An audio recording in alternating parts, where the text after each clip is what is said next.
Bonjour à tous frères et sœurs. Donc j'espère grâce au Seigneur que vous vous portez bien. C'est votre frère Christ, ou Christ Bernard pour certains. Et je bénis encore le Seigneur pour ce jour nouveau. Nous sommes le mardi 12 mars 2024. Je souhaiterais partager avec vous une thématique, ou la thématique qui porte sur l'humilité, ou l'humilité dans la marche. Parce que c'est une thématique que le Seigneur m'a enseigné, nous a enseigné avec mon épouse et qui nous a fait beaucoup de bien. Et nous souhaitons également par la grâce du Seigneur la partager avec vous cette thématique. Et nous voulons commencer par la prière. Merci Elohim. Merci Yeshua notre Maître. Merci Père pour ta grâce. Merci Jésus pour tes bienfaits, pour ton amour, pour cette journée que tu permets et que tu rends encore possible. Nous voulons te rendre l'honneur et la gloire pour tout ce que tu es et pour tout ce que tu fais. Merci parce que d'âge en âge, tu es et tu demeures le même. Merci parce que les cieux des cieux ne peuvent contenir ta grandeur. Tu es l'humilité par excellence. Et nous voulons, Seigneur, aspirer de plus en plus à te ressembler dans cet aspect de toi, Seigneur. Sois encore béni, parle à nos cœurs, enseigne-nous, corrige-nous, recadre-nous, bâtis nos vies, car tu nous veux meilleurs pour ton retour. Au nom de Yeshua, Amen. Donc, comme nous l'avons dit, frères et sœurs, nous voulons partager avec vous la thématique sur l'humilité ou encore l'humilité dans la marche chrétienne. Et je vous assure, frères et sœurs, c'est une thématique qui est beaucoup négligée, qui est peut-être beaucoup banalisée, mais c'est une thématique ou c'est un thème assez important. Parce qu'on a coutume de le dire, le créateur Yeshua, le créateur Elohim, est humble. C'est-à-dire qu'il a fait le monde, il a fait le ciel, il a fait la terre, il a fait l'univers, il a créé toutes choses, mais on ne le voit pas, on a tendance à le dire. Mais je suis sûr qu'on le dit sans pourtant comprendre la portée, la profondeur. Parce que lui étant le créateur de toutes choses, il ne cherche pas à se montrer, à se vanter, à se faire voir. Il ne cherche pas à s'attribuer, n'est-ce pas, la gloire liée à la création qu'il a faite. Mais sa création et sa créature parlent de lui parce qu'elle reconnaît en lui le créateur de toutes choses. Vous allez voir déjà que nous les humains, on aime s'approprier la gloire. On aime s'approprier les choses. Lorsqu'on a posé une bonne action, lorsqu'on a sémé financièrement dans une œuvre, lorsqu'on a prié pour une personne qu'elle a été guérie, délivrée, restaurée, on veut que lorsque cette personne témoigne ou parle, on veut être cité. Et certains même vont aller plus loin, vont parler de reconnaissance.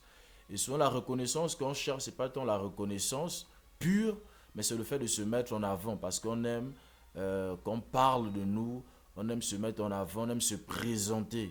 Vous allez voir que notre conduite et notre attitude en tant que chrétien va mais de façon radicale à l'opposé de ce qu'est notre Créateur. Notre Créateur, il est humble, il est simple, il est discret.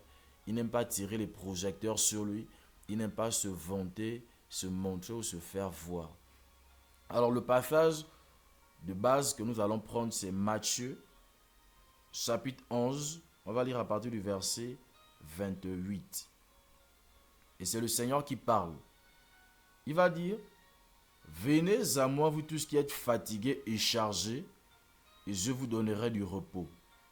Prenez mon joug sur vous et apprenez de moi. Donc il dit, prenez mon joug sur vous et apprenez de moi.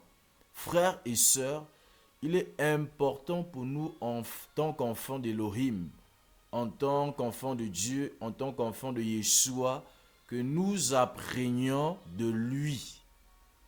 On n'apprend pas de lui en parlant, mais on apprend de lui en l'observant et en pratiquant ce qu'il nous demande de faire.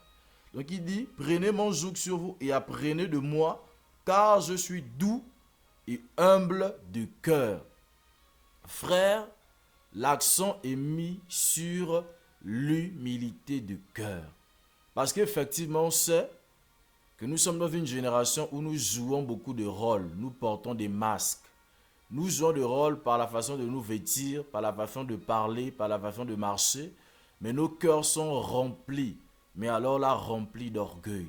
Nous sommes remplis de hauteur, remplis de vaine gloire, remplis de paraître. Mais le Seigneur, notre Maître, nous donne une précision importante.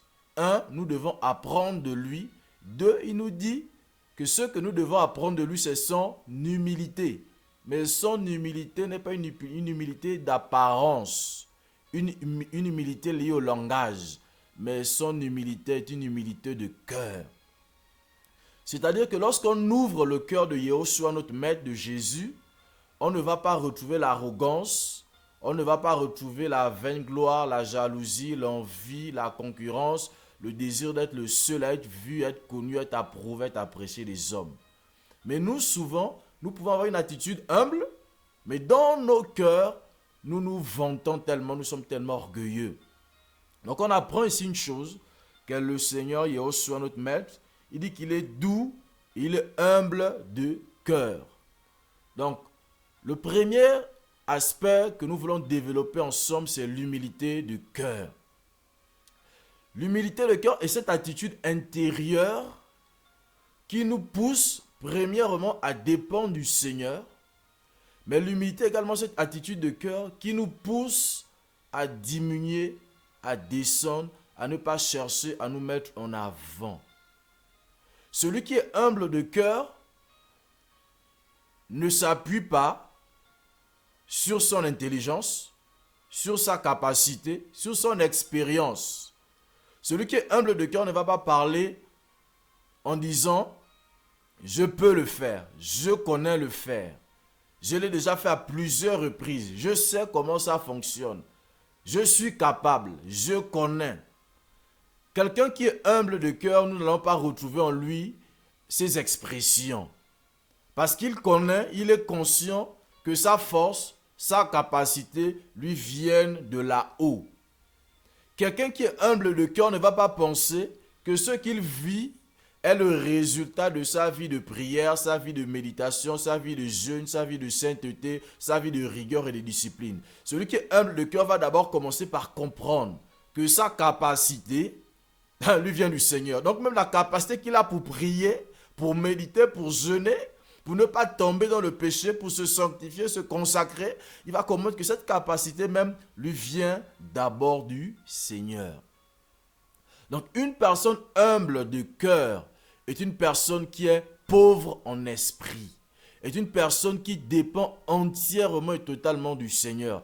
Une personne humble de cœur est une personne qui reconnaît que sans le Seigneur, elle n'est rien et elle ne peut rien faire.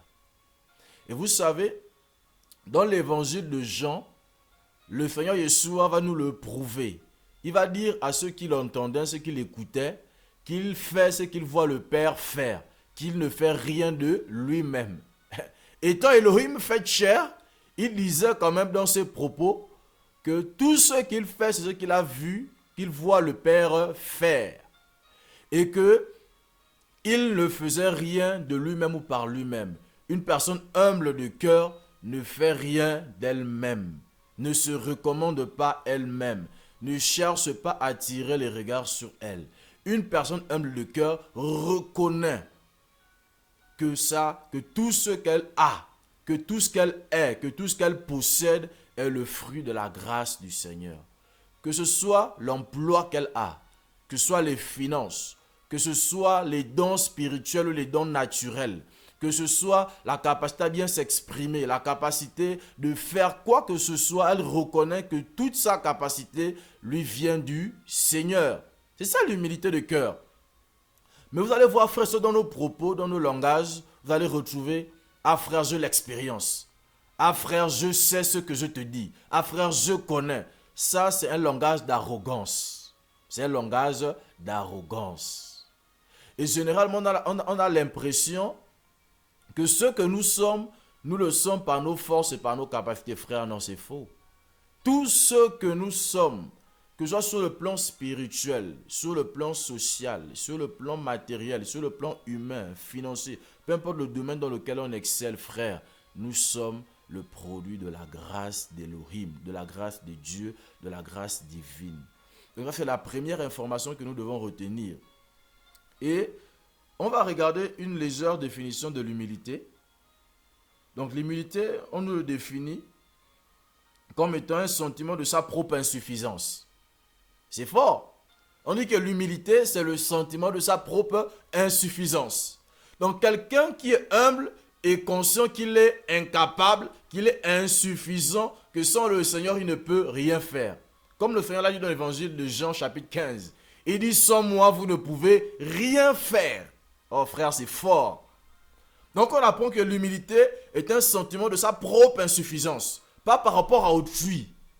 Pas par rapport à ton frère ou à ta soeur, mais par rapport à toi-même, ta propre insuffisance. Quelqu'un de humble, n'est-ce pas, ne le pense pas pour les autres, il le pense pour lui-même. C'est-à-dire, moi qui suis en train de parler, l'humilité pour moi, c'est de comprendre que je suis incapable, sans le Seigneur, de faire quoi que ce soit. À partir du moment où je pense que ma force, ma capacité là, c'est parce que je prie beaucoup, je suis à côté de la plaque, frère. Donc, l'humilité est définie comme étant le sentiment de sa propre insuffisance. Donc, ce n'est pas par rapport aux autres, mais c'est par rapport à nous-mêmes. Et comme je l'ai dit tantôt, le Seigneur nous a dit que nous ne sommes pas capables de concevoir le bien. Paul a dit dans l'évangile dans 2 Corinthiens, n'est-ce pas? Que nous ne sommes pas capables de concevoir quelque chose ou le bien comme venant de nous-mêmes. Notre capacité au contraire nous vient d'Élohim. Paul avait compris le secret de la marche, le secret pour tenir, le secret pour être sauvé, le secret, n'est-ce pas, pour faire l'œuvre du Seigneur de façon pérenne. Il a dit, ce n'est pas que nous sommes capables de concevoir, n'est-ce pas, le bien comme venant de nous-mêmes. Notre capacité, au contraire, nous vient d'Élohim. Une personne humble est consciente que sa capacité lui vient d'Élohim. 2 Corinthiens chapitre 3, le verset 5. Non que nous soyons capables par nous-mêmes de penser quelque chose comme venant de nous-mêmes, frères et sœurs, c'est fort. Mais à combien de reprises nous pensons que ce que nous faisons pour le Seigneur vient de nous-mêmes? À combien de reprises nous pensons que le Seigneur sauve, guérit, délivre parce que nous jeûnons et prions beaucoup? À combien de reprises nous pensons que nous faisons l'œuvre du Seigneur parce que nous sommes tellement sanctifiés et consacrés? À combien de reprises? Paul dit, non que nous soyons capables par nous-mêmes de penser quelque chose comme venant de nous-mêmes, mais notre capacité vient d'Élohim. Il a compris que la capacité de prier, de méditer, de jeûner, de se sanctifier, de se consacrer, lui vient d'Élohim. Frère, nous devons revenir à l'humilité de cœur, à l'humilité véritable. Que tu ailles en mission, que tu excelles dans les œuvres sociales, que tu excelles, n'est-ce pas, sur le plan financier, matériel, social, que tu arrives, n'est-ce pas, à exceller dans le domaine dans lequel tu exerces. Frères et sœurs, notre capacité nous vient d'Élohim. Tu ne chantes pas bien parce que tu es fort. Tu n'enseignes pas bien parce que tu es fort. Non, frère, c'est la capacité qui te vient de là-haut. Il est important donc que nous revenions à l'humilité de cœur. Donc Paul ici a été clair, nous ne sommes pas capables de concevoir quelque chose ou une pensée comme venant de nous-mêmes. Tous les projets que tu as dans le cœur là, ne viennent pas de toi, ça vient du trône du Père. Pourquoi te vanter comme si la vision que tu portes, la vision que tu as, le service que tu portes vient de toi? Frère, la Bible dit que le Seigneur nous a élus avant la fondation du monde. Frère, donc avant la fondation du monde, nous n'avions fait ni bien ni mal. La vision que nous portons, le ministère que nous portons, que nous rendons pour le Seigneur, n'est pas le fruit de nos forces, de nos capacités, frère. C'est la capacité qui vient de là-haut. Nous sommes le fruit de l'élection divine. Nous sommes le fruit du choix d'Élohim. Le ministère que tu as, apôtre, prophète, évangéliste, docteur, pasteur, don de guérison, de miracles, de délivrance, d'hospitalité, peu importe le don que tu as, libéralité, la capacité que tu as là te vient du Père. Et ce qu'il dit dans Ephésiens 4, à partir du verset 10 et 11. Et il a donné les uns. Donc c'est lui-même qui a fait des dons. Lorsqu'on va comprendre que tout ce que nous sommes, tout ce que nous possédons, n'est que le produit, le fruit de la grâce, frères et sœurs, nous n'allons plus avoir une haute opinion de nous-mêmes. Nous n'allons plus nous voir comme des personnes particulières. Nous n'allons plus voir le fait que le Seigneur nous utilise comme si nous étions des personnes tellement spéciales, des personnes spéciales. Nous ne sommes pas des personnes spéciales. Nous sommes le produit et le fruit de la grâce divine. Donc, pour revenir sur la définition, l'humilité est le sentiment de sa propre insuffisance qui pousse à réprimer tout mouvement d'orgueil. Oh frère, à partir du moment où ce sentiment de notre propre insuffisance va nous habiter, nous allons réprimer, nous allons repousser, rejeter tout mouvement d'orgueil en nous. Là, à partir du moment où ma pensée va me faire croire que je suis quelque chose. Frère, lorsque le sentiment de ma propre insuffisance va me revenir, je vais dire non, c'est pas possible que je sois orgueilleux. C'est pas possible que je me vois comme une personne particulière. C'est pas possible que je pense que non, je priais pour ce frère, cette soeur a été guérie, délivrée, c'est le fruit de mes temps de jeûne et de prière, frère. Je ne peux pas le penser. Nous devons revenir à l'humilité de cœur.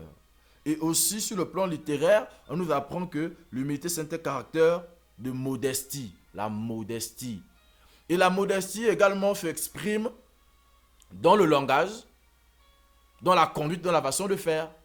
Une personne modeste n'a pas un vocabulaire, on va dire, hautain. Une personne modeste n'a pas un vocabulaire qui utilise toujours des superlatifs, comment je veux dire?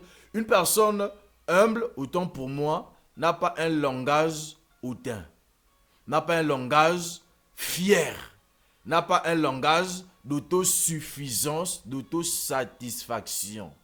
À partir du moment où dans notre langage, on commence à utiliser le je suis capable, je sais le faire, je peux le faire. Ça, ce n'est pas de la modestie.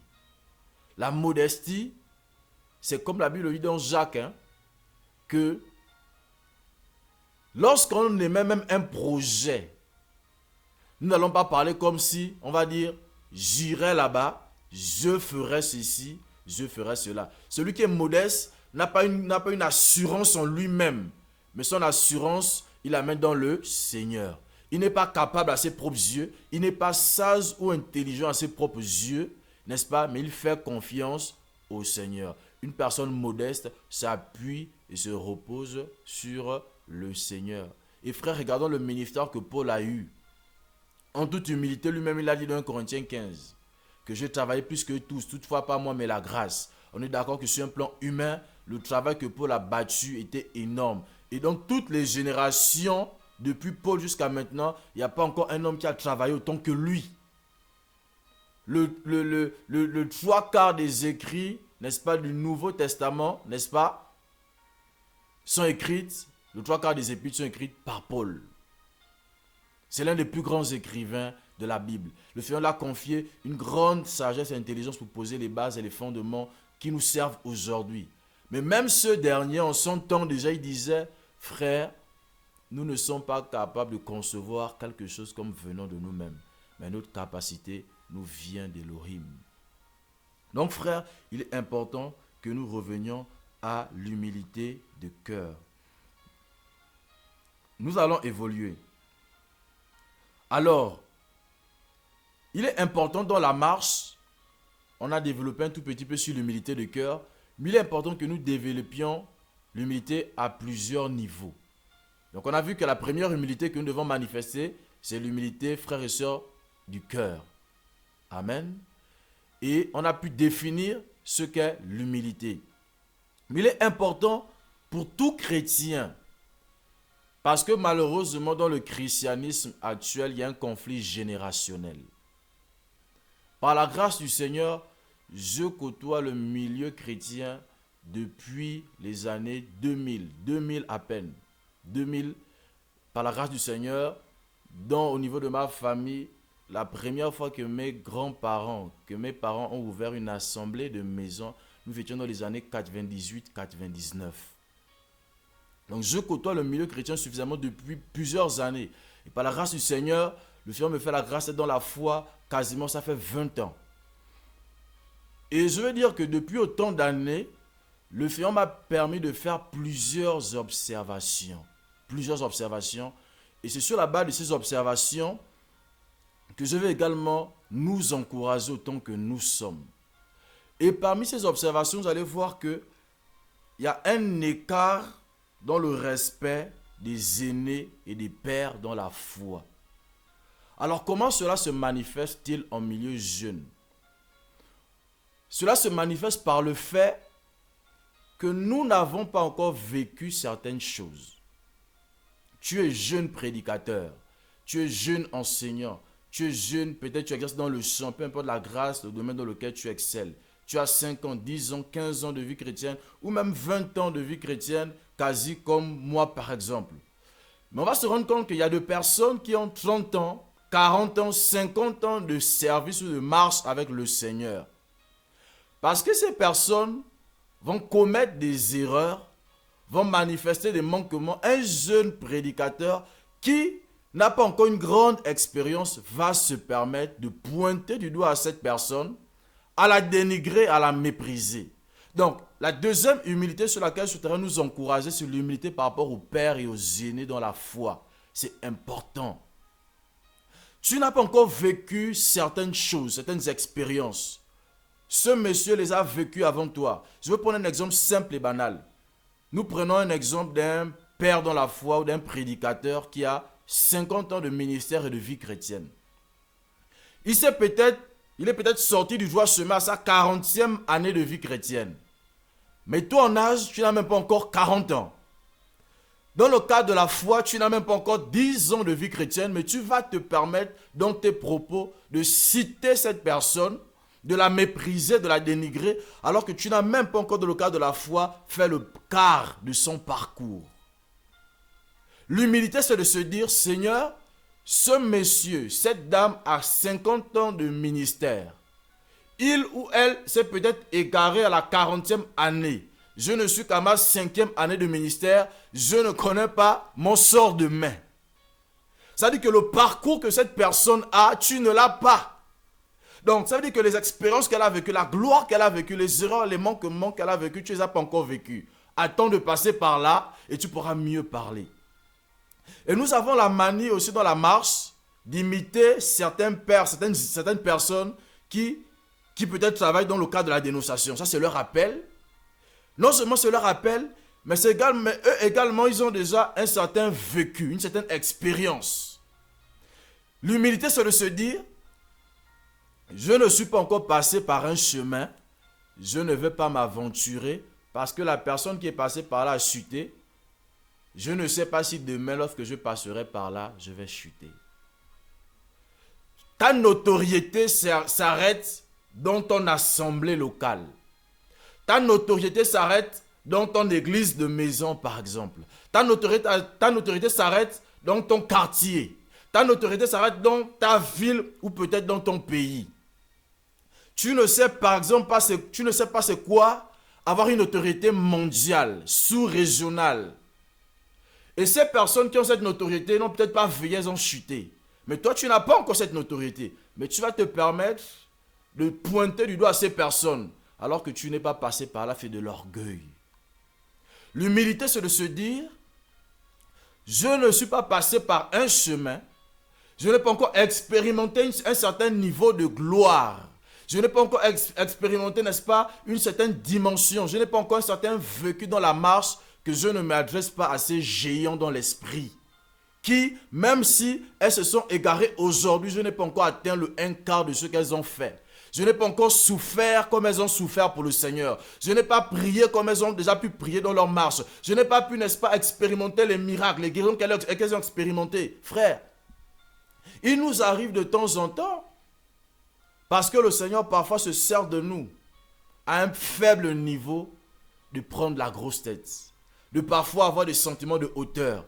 Mais imaginons-nous si le Seigneur décide de nous prendre, de nous mettre au niveau, au stade de certaines personnes qui peuvent par exemple remplir des gymnases, remplir des stades. Qu'allons-nous devenir, comment allons-nous nous conduire? Donc l'humilité, c'est de se dire, Seigneur, je te sers à la dimension dans laquelle je suis, sans chercher à pointer du doigt aux autres.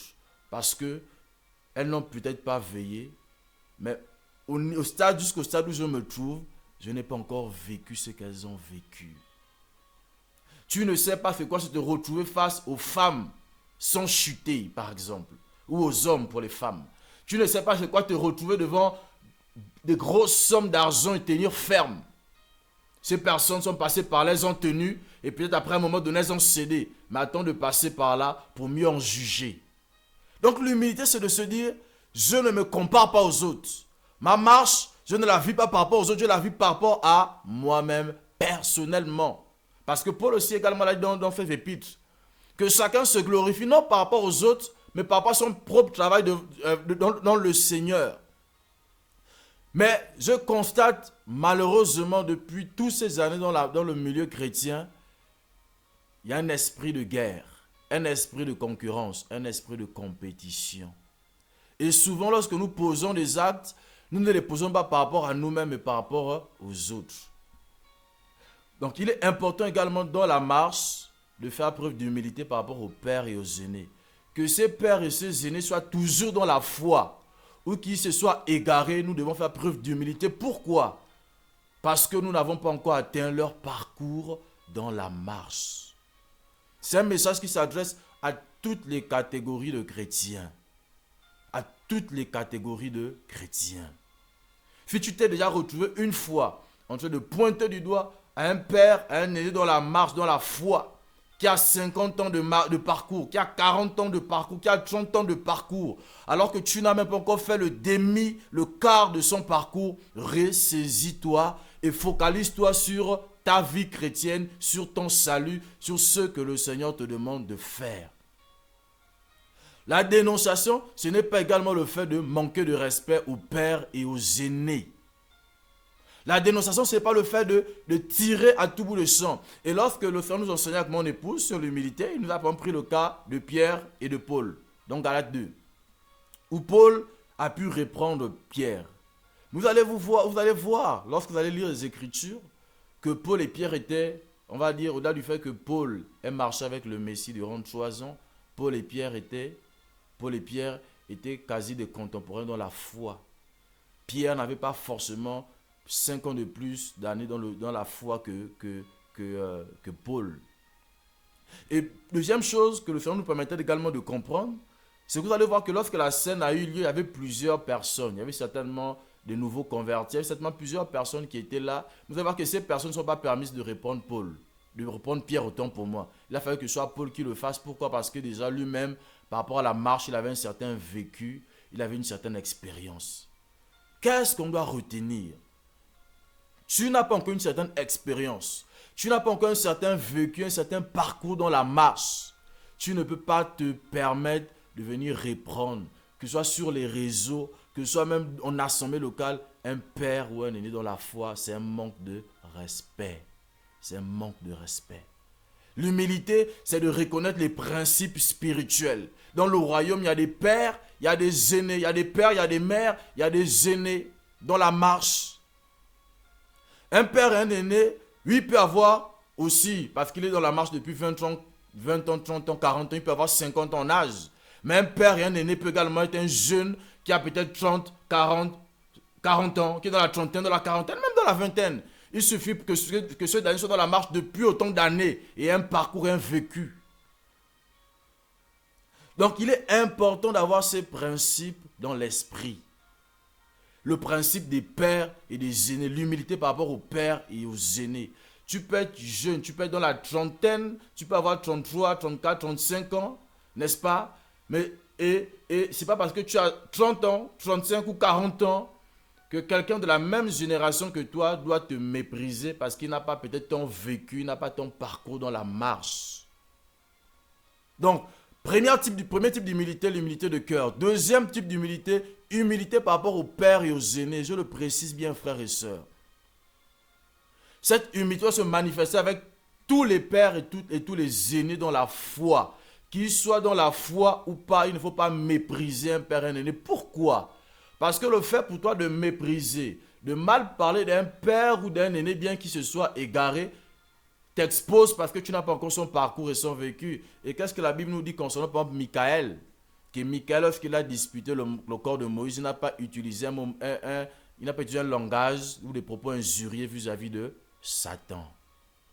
Nous avons une facilité à mépriser, à injurier. Frère, nous devons revenir à l'ordre biblique. Un autre type d'humilité qui est également important, c'est l'humilité par rapport au service. L'humilité par rapport au service. L'humilité par rapport au service se manifeste à tous les niveaux. Tu as 2 ans, peut-être 5 ans, même 10 ans dans le service. Tu n'as pas le même vécu que quelqu'un qui a 20 ans, 30 ans dans le service. Et le fait que tu n'aies pas le même nombre d'années d'expérience que ce dernier doit t'amener à rester humble. C'est important. Cette personne peut s'être égarée, mais tu n'as pas encore vécu sur un plan humain la gloire qu'elle a vécue. Tu n'as pas vécu la puissance des miracles, de guérison qu'elle a vécu. Je pourrais parler par exemple du domaine du chant. Vous avez des personnes dans le chant, par exemple, qui ont une notoriété mondiale. Leurs chants sont écoutés partout. Mais ces personnes parfois restent humbles. Mais toi, ta notoriété dans le chant s'exprime que dans ton assemblée locale, par exemple, dans ton pays ou dans ta ville. Et tu vois que parfois, même lorsque ça se manifeste, lorsque ça sort un tout petit peu de frontières, tu commences à devenir orgueilleux. Mais tu vas te permettre de parler de quelqu'un qui a 20 ans, 30 ans d'expérience dans le chant et qui s'est peut-être égaré. On doit revenir à l'humilité. Tu n'as pas le même vécu que cette personne.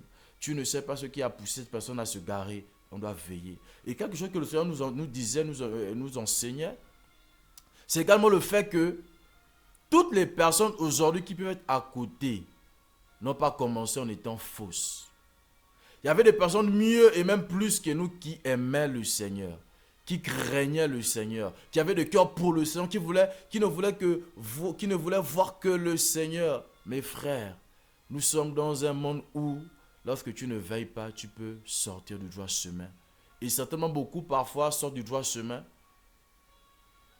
Mais ne soyons pas de ceux qui tirent sur les autres. Soyons de ceux qui, le Seigneur nous disait, que lorsque quelqu'un est passé avant toi par un chemin qui s'est garé, cela doit te servir d'enseignement, d'instruction. Ça ne doit pas être un moment de mépris, de calomnie, de critique, mais ça doit être un moment d'enseignement.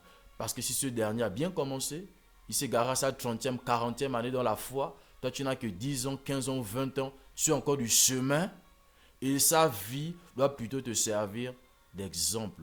Pourquoi cette dernière s'est-elle ou s'est-il égaré? Pourquoi est-il sorti du droit chemin? Pourquoi il a commencé humble? Pourquoi il est devenu orgueilleux? C'est des challenges, frères, auxquels nous sommes soumis en tant que disciples et fils du Seigneur.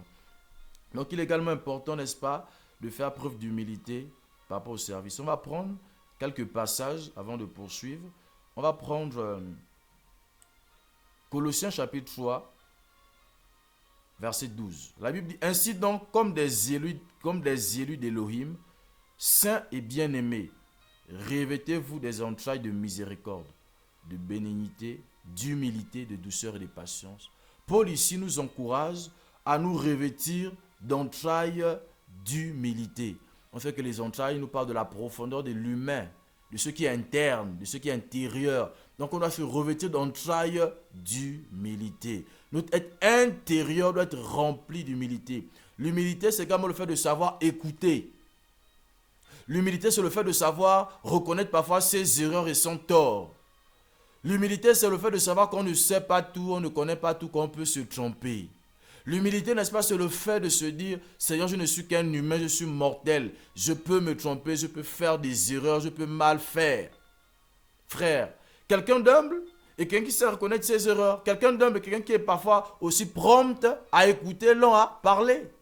Lorsqu'on veut toujours avoir raison, lorsqu'on veut toujours être le premier à parler, le premier à être écouté, c'est aussi un signe d'orgueil. Pourquoi en tant qu'humains ne pouvons-nous pas nous tromper? Même Jacques l'a dit dans son épître. Nous branchons tous en plusieurs choses, de plusieurs manières. Il peut tous nous arriver de trébucher parce qu'on n'a pas veillé. Il peut tous arriver de commettre des erreurs. À partir du moment, frère, où on croit qu'on est parfait, à partir du moment où on pense qu'on ne peut pas se tromper, on ne peut pas faire des erreurs, c'est un signe d'orgueil. Parce que le seul qui ne se trompe pas et qui ne fait pas d'erreur, c'est Elohim Tout-Puissant, le Créateur Yehoshua, Jésus, notre Seigneur et Sauveur. Donc Paul ici nous encourage à nous revêtir d'entrailles de miséricorde. On va encore prendre un autre passage. On est dans Jacques. On va lire le chapitre 4, le verset 6. Donc Jacques. Donc nous parlons de l'humilité dans la marche. De l'humilité à plusieurs niveaux. Jacques 4. On va lire à partir du verset 6. Mais il donne une grâce plus grande. C'est pourquoi il dit, Elohim résiste aux orgueilleux, mais il donne sa grâce aux humbles. Elohim donne sa grâce aux humbles. Frère, Elohim ne donne pas sa grâce. Et qu'est-ce que le Seigneur nous enseignait? Il y a une catégorie de miracles qui ne peuvent être vécus, expérimentés que par des personnes humbles. Pourquoi? Parce que si le Seigneur donne une catégorie de miracles, d'expérimentation de sa gloire et de sa puissance à des personnes orgueilleuses, elles vont s'enfler. Elles ne sauront pas donner la gloire au Seigneur. C'est pourquoi, frère, si nous n'expérimentons pas encore une catégorie de miracles, de guérison instantanée, frère, c'est parce que dans nos cœurs, il y a encore beaucoup de hauteur et d'orgueil. Et ici, on dit que le Seigneur donne sa grâce aux humbles. Le Seigneur ne donne pas sa grâce aux orgueilleux. Il ne donne pas sa grâce aux orgueilleux. Donc ici, la Bible dit, mais il donne une grâce, mais il accorde, il donne une grâce plus grande. C'est pourquoi il dit, et l'homme résiste aux orgueilleux, mais il fait grâce, ou il donne sa grâce aux humbles. Frères et sœurs, nous avons besoin de revenir à l'humilité véritable. On peut comme ça regarder une définition de l'orgueil. On va comme ça regarder une définition de l'orgueil ensemble. L'orgueil nous parle du fait de se montrer au-dessus des autres. À combien de reprises nous sommes retrouvés à penser que nous sommes mieux que les autres? C'est un jeune frère, c'est une jeune sœur. Alors que ce dernier est certes moins vaseux que toi en âge, mais dans la foi, c'est ton aîné. C'est un jeune frère, c'est une jeune sœur. Donc l'orgueil, c'est le fait de se montrer au-dessus des autres. Surpassant, se mettre bien en évidence. L'orgueil parle également de la prépondérance. Donc, se mettre en évidence. Ceux qui aiment se mettre en avant. Ceux qui aiment avoir de la prépondérance, la priorité, la primauté. Ils aiment être vus, être connus. C'est ça de l'orgueil. Et on définit encore l'orgueil comme une évaluation présomptueuse de ses propres moyens ou mérites. C'est fort, frère. Donc, l'orgueil également, c'est l'évaluation présomptueuse de ses propres moyens et mérites. Moi, je suis intelligent, je suis sage, je sais, je connais. Donc on dit évaluation présomptueuse de ses propres moyens et mérites. J'ai les moyens, j'ai les finances. Le Seigneur m'a béni, j'ai une grande maison, j'ai un grand véhicule. Oh, moi je voyage, je fais des missions, je suis connu dans les nations. Une évaluation présomptueuse de ses propres moyens et mérites. Ah, mais tu n'as pas vu, frère, tu n'as pas vu ça? C'est moi qui avais prié pour ce frère. Le frère qui a eu le boulot là, c'est moi qui avais prié pour lui. Cette soeur qui a enfanté, c'est moi qui ai prié pour elle. Donc, c'est une évaluation présomptueuse de ses propres moyens et mérites. Et combien de fois nous ne nous mettons pas en avant? On a vu que la première définition, c'est le fait de se mettre en avant, en évidence, c'est le fait d'être prépondérant. À chaque fois que le Seigneur se sert de toi et que tu veux qu'on sache que c'est par toi qu'il est passé, c'est de l'orgueil. À chaque fois que le Seigneur est passé par toi pour bénir un frère, bénir une sœur sur le plan financier, matériel, social, et que tu veux qu'on sache que c'est toi ou que tu vas le raconter aux autres, c'est de l'orgueil. À chaque fois que tu as aidé, tu as soutenu, assisté un frère ou une sœur sur le plan financier, matériel, social ou même spirituel, et que tu veux que cette personne te reste fidèle, ou t'exprimes une reconnaissance qui n'est pas de la reconnaissance, mais tu veux qu'elle soit toujours là à t'appeler ou à t'écrire, à prendre de tes nouvelles, c'est de l'orgueil. Parce que parfois, dans le milieu chrétien, nous parlons de reconnaissance, mais en vérité, nous ne savons pas ce que c'est que véritablement la reconnaissance. Souvent, nous avons une haute opinion de nous-mêmes. Nous voulons que les autres dépendent de nous. Nous voulons que les autres soient toujours à notre sol, que les autres soient toujours à nos pieds, à nous consulter, à nous appeler. Et nous voulons parler de reconnaissance alors que c'est de l'orgueil. Nous aimons nous mettre en avant, nous mettre en évidence. Frères et sœurs, nous devons revenir à l'humilité véritable. Et on dit aussi, dédaignons donc a fait avec, c'est une évaluation présomptueuse de ses propres moyens ou mérites, dédaignant les autres. Donc on a du dédain. On prend de la hauteur, dédaignant les autres et même les traitant avec mépris et de façon hautaine. Ça, c'est l'orgueil. On estime que lorsque les autres font, c'est pas bien, et lorsque nous on fait, c'est bien, de l'orgueil. On voit les autres bas et nous on se voit haut. Frère, c'est de l'orgueil. Et la Bible dit qu'Élohim résiste aux orgueilleux. Regardez ce que la Bible dit dans Jérémie 48, le verset 29. Nous avons appris l'orgueil de Moab. Il est très orgueilleux. Sa hauteur, son orgueil, son arrogance et son cœur hautain. Frère, vous voyez là? On est au temps de Jérémie, ils disent qu'on a appris l'orgueil de Moab. Comment on peut apprendre l'orgueil de quelqu'un? C'est par sa conduite, par son langage, par sa façon d'agir, par sa façon de faire et de traiter les autres. Donc on dit, on a appris l'orgueil de Moab. Il est très orgueilleux. Sa hauteur, son orgueil, son arrogance. Donc c'est des mots qui vont ensemble, l'orgueil, l'arrogance, la hauteur. Et son cœur hautain. On a vu dans le Seigneur dans Matthieu, on l'appelle le cœur humble. Le cœur hautain. Parfois on peut être là assis, on écoute les autres, mais dans le cœur on estimait que si c'était nous, ça devait être mieux. C'est de l'orgueil, de l'arrogance. Regardons aussi rapidement une définition de l'arrogance. L'arrogance, c'est l'insolence. L'arrogance, c'est le mépris. Donc une personne arrogante, une personne insolente est une personne qui méprise les autres. Mais là, ici, on a vu quoi? La Bible dit, nous avons appris l'orgueil de Moab. Il est très orgueilleux. Sa hauteur, son orgueil, son arrogance et son cœur hautain. Regardons encore un autre passage. Un autre passage encore concernant l'orgueil. On est 1 Pierre, chapitre 5, le verset 5. De même, vous qui êtes jeunes, soyez soumis aux anciens. Tout en a parlé de l'humilité par rapport aux aînés et aux pères. En tant que jeunes, nous devons faire preuve de respect vis-à-vis des pères et des aînés. Tu as un conflit, un contentieux, une incompréhension avec un père et un aîné dans la foi. Moi, je précise d'abord bien père et aîné dans la foi. Tu ne vas pas t'exhiber sur les réseaux ou aller vilipender cette personne de gauche à droite. C'est de l'orgueil, c'est un manque de respect. De même, vous qui êtes jeunes, soyez soumis aux anciens. Et vous soumettons tous les uns les autres. Donc la soumission est mutuelle. Donc il va qu'on parle de l'humilité par rapport aux aînés et aux pères, mais les pères et les aînés également doivent faire preuve d'humilité par rapport aux jeunes dans la foi. Un père et un aîné n'a pas non plus le droit, selon la parole, de mépriser, de rabaisser, de diminuer, de réduire un jeune frère ou une jeune sœur dans la foi. Parce que la Bible parle de la soumission mutuelle. Donc, vous soumettant tous les uns les autres. Revêtez-vous d'humilité. Donc, l'humilité comme un vêtement. On doit se revêtir, on doit habiller, on doit porter l'humilité. Parce qu'Élohim résiste aux orgueilleux, mais il fait grâce aux humbles.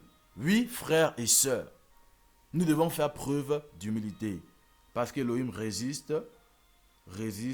aux orgueilleux. Nous allons encore prendre un autre passage. Jacques chapitre 1, le verset 19. Ainsi mes frères bien-aimés, Jacques 1, 19. Ainsi mes frères bien-aimés, que tout être humain soit prompt à écouter, l'un à parler, l'un à la colère. Un autre signe de l'orgueil, c'est de ne pas savoir écouter. À peine quelqu'un parle, on a déjà réagi.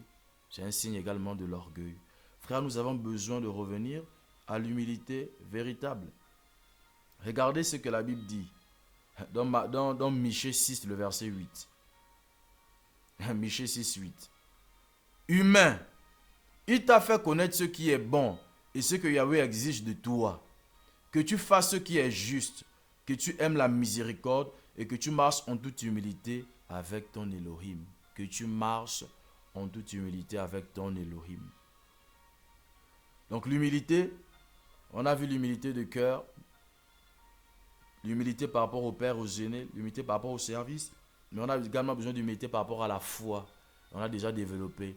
Tu n'as pas encore atteint le nombre d'années dans la foi de quelqu'un, ne le méprise pas s'il est tombé, parce que tu ne sais pas si tu atteindras son nombre d'années dans la foi. Focalise-toi sur ton salut. Il y a également l'humilité par rapport à l'expérience. Il est également important de comprendre cela, frère. Tu n'as pas encore vécu certaines choses. Tu ne sais pas ce quoi tenir face au sexe, face à l'argent, face au présent. Tu ne sais pas ce quoi tenir face à la vaine gloire, aux belles paroles des hommes. Celui qui est passé par là, qui a chuté, ça doit te servir d'enseignement et pas d'objet de mépris ou de critique ou de calomnie. N'est-ce pas? Donc par rapport à ton peu d'expérience, tu dois également être humble. Donc l'humilité par rapport à l'expérience. Mais il est également important d'avoir l'humilité par rapport au nombre d'années dans la marche, comme on l'a dit. Hein? Par rapport à la foi, par rapport au nombre d'années dans la marche. Tu n'as pas atteint encore un temps dans la marche. Celui qui est passé là avant toi, qui n'a pas tenu, doit te servir d'exemple et de modèle pour pas que tu refasses les mêmes erreurs. Il est également important, n'est-ce pas, de respecter les principes du royaume et les principes dans la marche, frère. L'humilité fait partie des principes du royaume. Imaginez-vous un élève qui est en sixième, qui va voir un élève de terminale, lui dit que tu n'es pas plus intelligent que moi, tu ne connais pas mieux que moi, ou tu n'es pas capable d'exercer tes exercices par rapport à moi. C'est de l'arrogance, c'est de l'orgueil. Donc il est en sixième, il va aller confronter quelqu'un qui est en terminale. Et c'est souvent ce qu'on fait sans le savoir, lorsqu'on se permet de parler des personnes qui ont une grande expérience dans la foi, que nous n'avons pas encore et que nous sommes très loin d'avoir. Frère, nous devons juste prendre ces personnes pour modèle, pour ne pas recommettre les mêmes fautes, les mêmes erreurs. Nous devons revenir à l'humilité véritable. Voilà. Et c'est également important d'être humble lorsque tu n'es pas encore passé par un chemin. C'est important également d'être humble. L'humilité, c'est reconnaître que l'action de l'esprit n'est pas le fruit de ses efforts. L'humilité, n'est-ce pas, c'est reconnaître que tout ce que nous sommes est le produit de la grâce du Seigneur. L'humilité, ce n'est pas t'attribuer ce qu'Élohim fait. L'humilité, ce n'est pas parler des pères et des aînés en désordre, peu importe leur manquement. Amen. L'humilité, c'est savoir gérer l'onction. C'est savoir gérer la gloire du Seigneur. C'est ne pas se prendre la tête.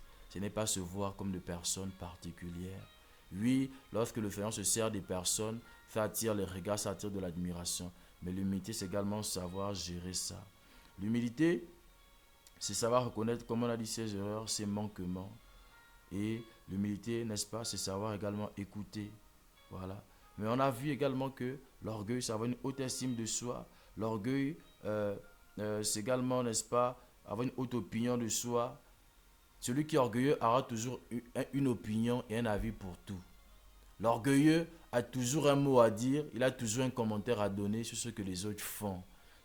Et je vous assure que le fait de toujours avoir un avis, une opinion, un commentaire, parfois, c'est parce qu'on estime que on est mieux que les autres. Nous devons revenir à l'humilité réelle, l'humilité véritable.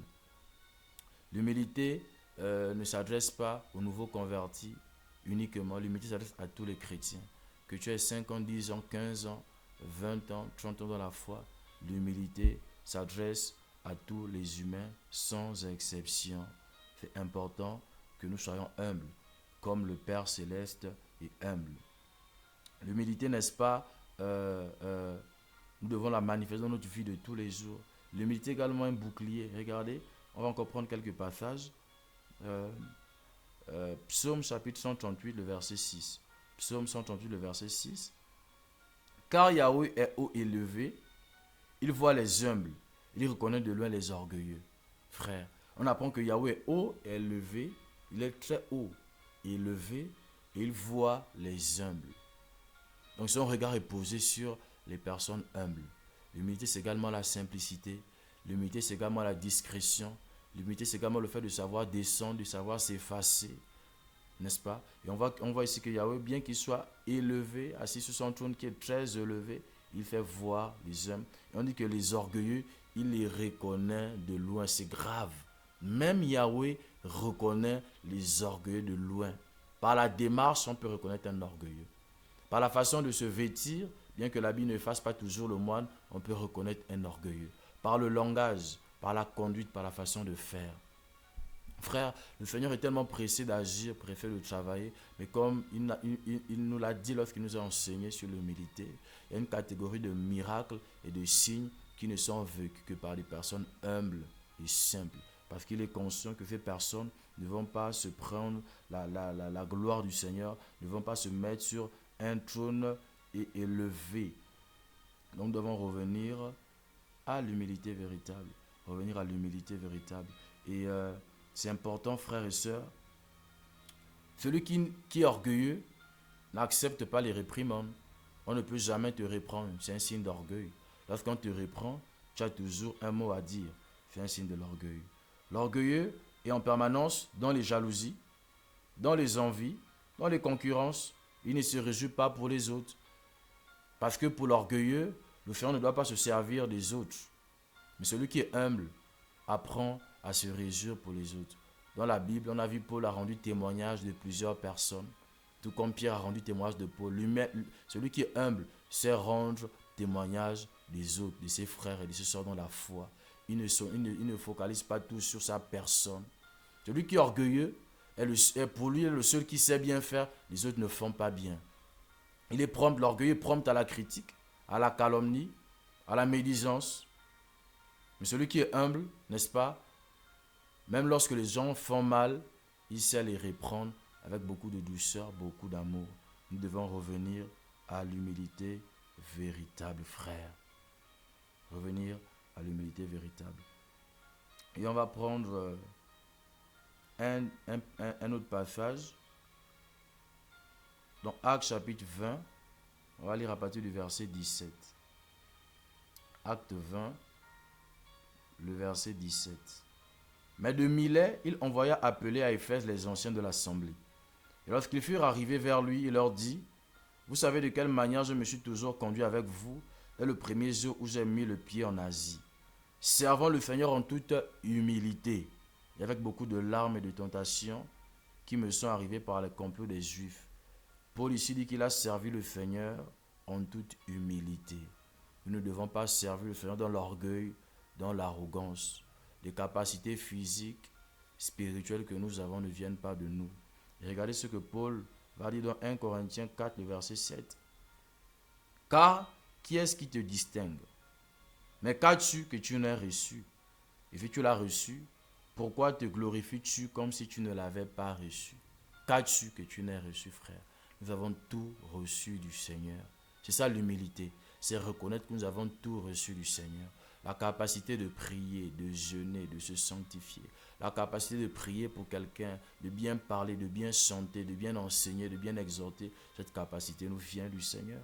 Qu'as-tu que tu n'aies reçu? Et Paul dit, si tu l'as reçu, pourquoi te glorifier? Ou pourquoi te glorifies-tu comme si tu ne l'avais pas reçu? À partir du moment où on estime que ce qu'on vit, on expérimente avec le Seigneur le fruit de notre force et de notre capacité, frère, on estime en d'autres termes qu'on ne l'a pas reçu de la part du Seigneur, alors qu'on a tout reçu de lui. Paul a dit dans Ephésiens 2, 8 à 10, que nous avons été sauvés par grâce et non point par les œuvres, afin que personne ne se glorifie. Et un principe important dans la marche, c'est celui de ne pas se glorifier, de ne pas se vanter, de ne pas se montrer, de ne pas se mettre en avant. Nous devons, frères, être humbles de cœur, être humbles par rapport au Père régénéré dans la foi, humble par rapport au service, humble dans la marche, humble par rapport à l'expérience que nous avons dans la marche, humble par rapport au nombre d'années dans la marche, humble par rapport à tout, frère, parce que nous ne sommes que le produit de la grâce. Lorsque tu n'es jamais passé par un chemin et qu'une personne est passée par là, elle a trébuché, que cela te serve d'exemple, d'enseignement pour ne pas refaire la même chose, que ça ne soit pas un motif pour toi de mépriser, de critiquer, de calomnier, frère. Il est important de le comprendre. Nous allons nous permettre de parler d'un prédicateur, d'un enseignant, d'un vieillard dans la foi, qui a 70 ans, qui a 80 ans en âge, et qui sert depuis 50 ans, 60 ans, qui fait l'âge de notre père ou de notre grand-père, et dont nous n'avons pas encore sur le rapport même de la foi atteint le 0,1% de cette personne, frère. L'humilité, c'est de ne pas de nous avancer, frère. Parce que sais-tu, que savons-nous ce que nous serons dans 5 ans? Que savons-nous ce que nous serons si jamais le Seigneur nous expose dans une certaine gloire, dans une certaine dimension? Qui sait si nous qui estimons que nous sommes mieux que les autres, demain si le Seigneur nous fait travailler dans une certaine gloire, une certaine dimension, si nous n'allons pas devenir orgueilleux, si nous n'allons pas, n'est-ce pas, prendre l'argent des personnes. Tu peut-être là, tu tiens parce qu'une femme n'est jamais venue nue, n'est-ce pas, te dire qu'elle veut sortir avec toi. Mais lorsque tu vas apprendre que quelqu'un est tombé, tu vas le mépriser. Tu peut-être là, tu tiens parce que personne n'est jamais venu t'apporter une mallette remplie de billets d'argent. Lorsque tu passeras par fait chose, comment agiras-tu? Frère, l'exemple des autres, les erreurs des autres, les manquements des autres doivent nous servir. Parce que retenons-le, tout le monde n'a pas commencé en étant faux. Tout le monde n'a pas commencé en étant faux prophète, faux pasteur, faux docteur ou faux apôtre. Beaucoup ont commencé dans le droit chemin. Ils ont dévié à cause parfois des aléas liés à la marche. Et ces aléas, c'est ces aléas qui doivent nous servir d'exemple. De telle sorte que lorsque nous serons soumis demain à ces choses, nous n'allons pas tomber, frère. Voilà, donc nous devons vraiment veiller que le Seigneur nous aide. Donc les erreurs du dévancier doivent nous servir d'enseignement, mais ça ne doit pas être un sujet de mépris. Voilà, nous devons être humbles par rapport à l'onction, par rapport aux dons spirituels, par rapport aux grâces, aux dons naturels également que le Seigneur nous accorde, frère. Voilà, et l'humilité, comme on l'a dit, c'est reconnaître que tout nous vient du Seigneur. Nous sommes le fruit et le produit de sa grâce, frères et sœurs. Donc que le Seigneur vraiment nous bénisse. C'était ce partage que je voulais échanger ou avoir avec vous, avec nous, parce que personnellement, je suis également enseigné, édifié, instruit par le Seigneur. Abba Père, toi le Seigneur et le Sauveur des nations, pardonne-nous pour toutes les fois où nous avons été orgueilleux. Pardonne-nous pour toutes les fois où nous avons manqué d'humilité. Pardonne-nous pour toutes les fois où nous avons attribué l'action de ton esprit à nos forces, nos capacités. Pardonne-nous toutes les fois où nous avons parlé, méprisé des pères et des aînés dans la foi, des personnes qui ont 50 ans de service, qui ont 40 ans de ministère, qui ont un parcours et un vécu que nous n'avons pas encore dans la foi. Seigneur, pardonne-nous toutes les fois où nous avons eu des pensées hautaines, orgueilleuses. Nous voulons revenir à l'humilité de cœur, l'humilité dans les pensées, l'humilité dans le langage, l'humilité dans la conduite. Nous voulons, Seigneur, nous servir des erreurs de dévanciers afin de ne pas commettre les mêmes erreurs. Et nous voulons également prier pour eux, prier pour ces personnes, pas les condamner, pas les lapider, pas les mépriser. Merci pour ta parole qui nous purifie, qui nous sanctifie. La Bible dit que toute écriture est inspirée d'Élohim et utile pour corriger, pour convaincre, pour instruire. Merci pour ta parole qui nous corrige, qui nous recadre et qui nous instruit. Nous voulons revenir à l'humilité véritable, à la simplicité. Au nom de Yeshua, amen. Donc frères et sœurs, que le Seigneur nous bénisse, qu'il nous garde. Nous ne savons pas combien de temps il nous reste à parcourir sur terre avant le retour du Seigneur. Ça peut être 20 ans, ça peut être 30 ans, ça peut être 40 ans. Et nous ne savons pas ce qu'un jour peut enfanter. Nous gagnerons beaucoup plus à demeurer au pied du Seigneur et à nous focaliser sur ceux qui nous demandent de faire. Et Paul a également dit, dans Corinthiens 10, si j'ai bonne mémoire, que celui qui pense être debout prenne garde de ne point tomber. Et c'est avec ces principes que nous devons avancer et évoluer dans la marche. L'humilité de cœur, l'humilité dans le service, l'humilité dans la marche, dans la foi, l'humilité dans tout ce que nous faisons, l'humilité, n'est-ce pas, dans ce que le Seigneur fait par nous. Nous ne devons jamais, au grand jamais, penser que nous sommes quelque chose. Que le Seigneur nous bénisse, qu'il nous garde et que toutes les personnes qui vont écouter ce partage, qui se reconnaîtront, une chose simple, demandons pardon au Seigneur, corrigeons et recadrons nos voies. Ne sommes pas de ceux qui tirent à tout bout des champs sur des personnes. Également une autre attitude à avoir, c'est celle de prier, de prier. Au lieu de passer notre temps, notre vie à faire des constats, des observations, donner des avis, des opinions, apprenons aussi à prier pour les personnes. Parce que nous prions moins, nous parlons tellement. Nous prions moins et nous parlons tellement. Quelqu'un a trébuché, prie pour lui. Quelqu'un n'a pas veillé, prie pour lui, au lieu de le critiquer, de le calomnier. Donc que le Seigneur nous bénisse, qu'il nous garde dans ses voies et dans sa présence, au nom de Jésus-Christ de Nazareth, notre Seigneur et Sauveur. Amen. Shalom, frères et sœurs.